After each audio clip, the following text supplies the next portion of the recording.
Welcome. हमको आज सुबह से जो है ना छापे मारना है। अच्छा, ये मेरे साथ DO है, टाउन ऑफिसर है, डिस्ट्रिक्ट ऑफिसर है। ये ग्राउंड है हमारा।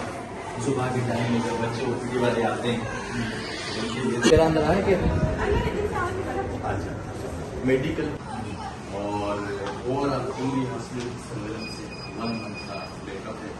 और इसमें जो खास सिस्टम है बेबी टैगिंग सिस्टम है। नर्सरी में बच्चे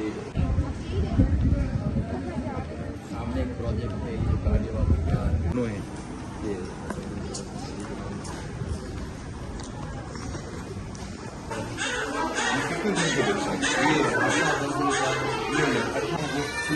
जो जल्दी पैदा होते हैं वजन कम बढ़े, जो हफ्ते पूरे नहीं हुए 38 दिन 27 में जल्दी हो गए, वजन कम हो गया, ये वाला क्वेश्चन नहीं जाएगा।